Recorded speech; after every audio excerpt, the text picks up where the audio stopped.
So today on Redneck Rescue, we're gonna go through getting the military truck and getting it up to where it is now. So here it is. Done a lot of upgrades since we got the truck. We're gonna kind of walk through some of those and show you some of those processes. So I've been wanting to Bob Deuce for the lake bottom rescues for some of the larger stuff. Was joined some of the groups on Facebook, that kind of thing. Was kind of shopping all over. You don't see them locally too often.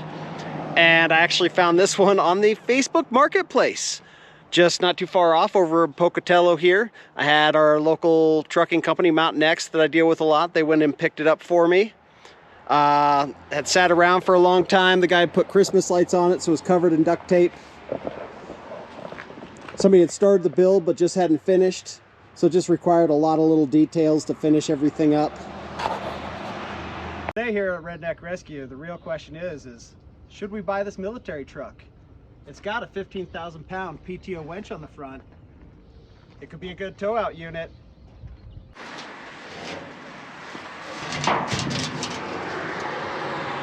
Whole thing's a jungle gym.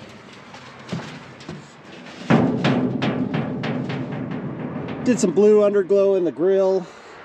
Also one for the motor compartment, just in case you needed it. Still got the oil bath air filter, compressor. It's actually carbureted. It is a Continental 331 cubic inch straight six. It is set up for forging, so it has all the sealed wires, all the electrical is sealed up nice. And an air horn for a little bit of fun. This is actually where my 12 volt system comes out and hooks up. I'm actually just using the solenoid as a post to bring the power up. So if I ever want to run an electric winch, I put a receiver right here in the bumper. I can run the power up and power a secondary winch. So we got this thing. It didn't want to idle at all. It was kind of tough to start. The fuel pump was actually bad on it. It has an electric one instead. And it was still run through, so it was dumping gas in the motor, which was bad. We had to block off all these vacuum lines on the carburetor. Once it did that, it actually fired up, ran pretty good. Still want to do a set of plugs and a set of points on it, just cause. The Rockwell axles underneath it, still the original stuff, original shocks. The truck only has 15,000 miles on it. When they did the Bob conversion, I don't know whether they made or bought this plate system, but has a different set of leaf springs. Ended up using a set of Rancho 9000 shocks on the rear. Made those shock mounts. You'll see that in this video. Went through, mounted the tail lights. It's actually an extra set of the protector rings for the front blackout lights. Worked out quite well. Added a receiver hitch with some trailer wiring. Once again, an LED up top. When we got the truck, it had the sweet roll bar in it. Had the stacks on it that are straight piped. It could definitely use some mufflers. Threw the toolbox in the back. So also when we got this thing, it had its own, it was running off a 1 gallon gas can.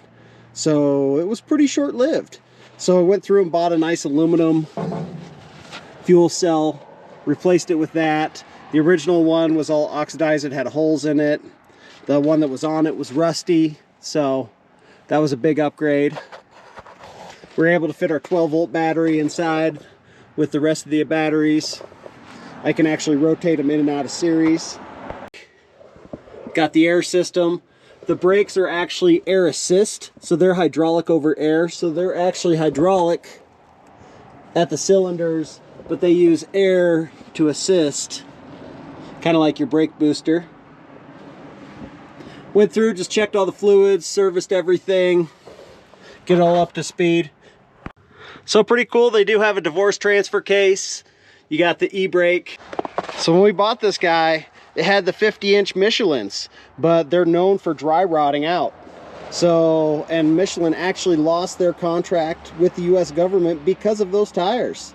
So we went ahead and upgraded to the Goodyears. They are 47s, not 50s, but the tread pattern is way better.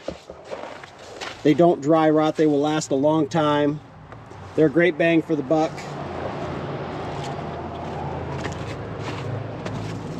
Got these out of from Broyce out of Salt Lake City, Utah. They shipped them up for a local shop. They put them on for me because they're just a standard 20-inch rim that is also, I'm pretty sure it came from Broyce originally.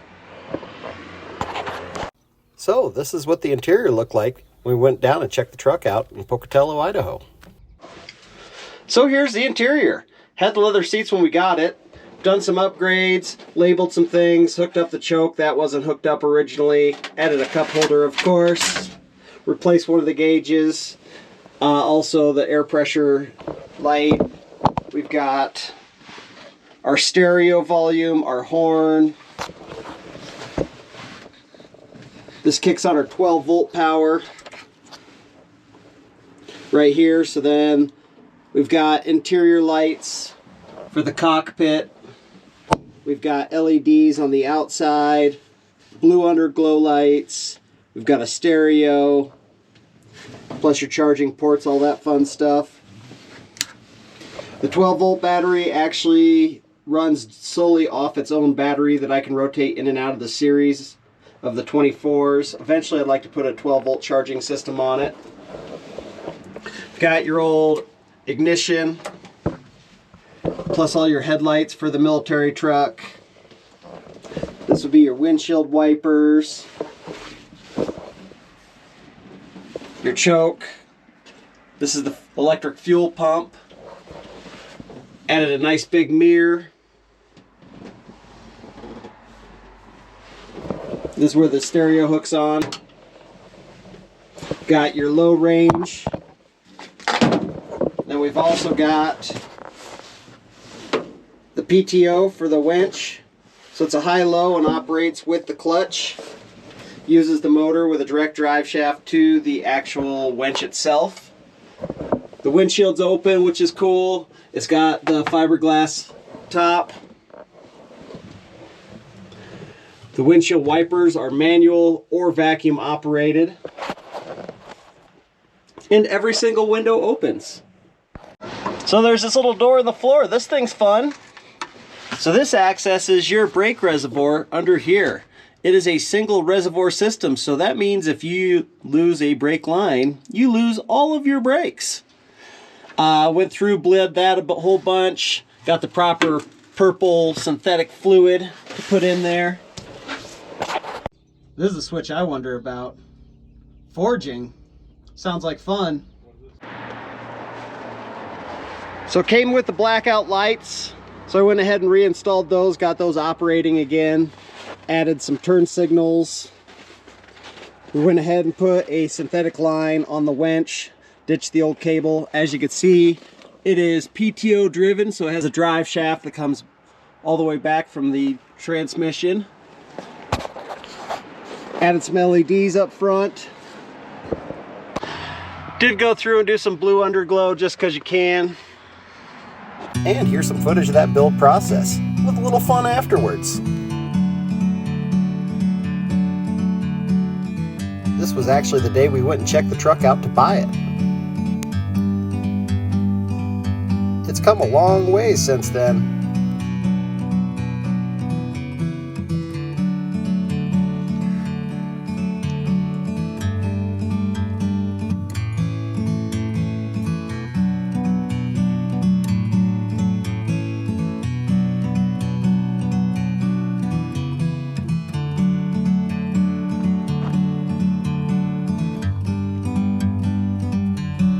Every guy needs 4 trucks. This.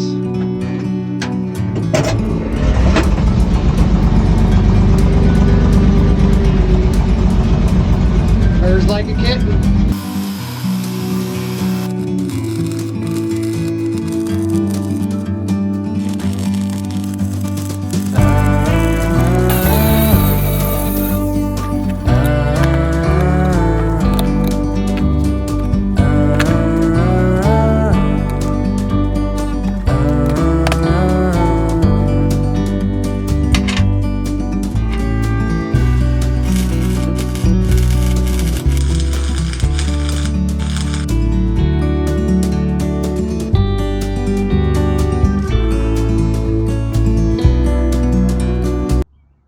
So today here at Redneck Rescue, our project is shock mounts.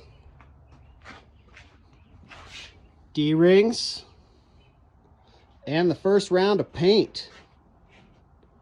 Grill, every handle, every latch, every hinge, windshield frames, mirrors painted, handles.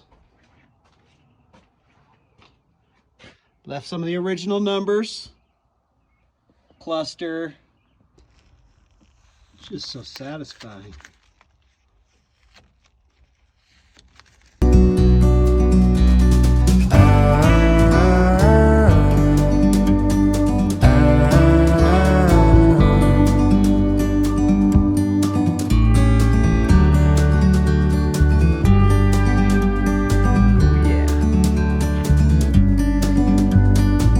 Gray and black.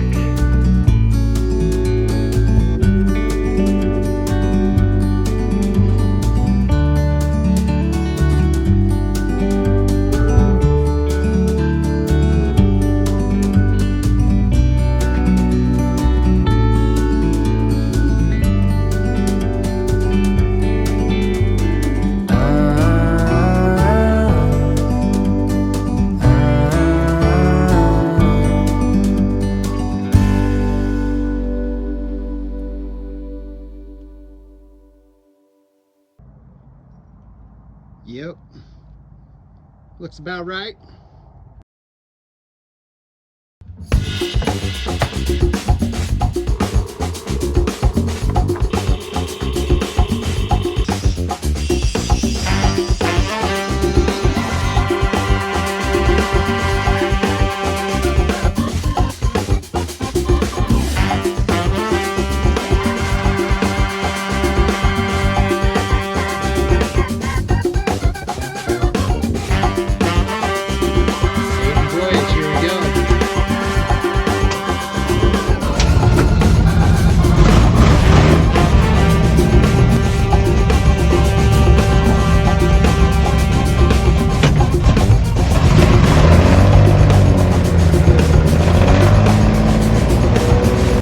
We've used it for quite a few different jobs. Definitely done the 4th of July parade. All the local kids get to ride in it. All about taking others for rides.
Future things for the truck, you know, like to swap those hubs around, flip that around so the tires offset a little better, add some more shocks to it. Wouldn't mind putting a 12 valve in there just to create a little better drivability on the road. Right now this thing currently does, you know, about 45 miles an hour at tops. If you enjoyed today's episode of Redneck Rescue, go ahead and hit that like and subscribe button. We got other rescues coming down the line. Have fun out there.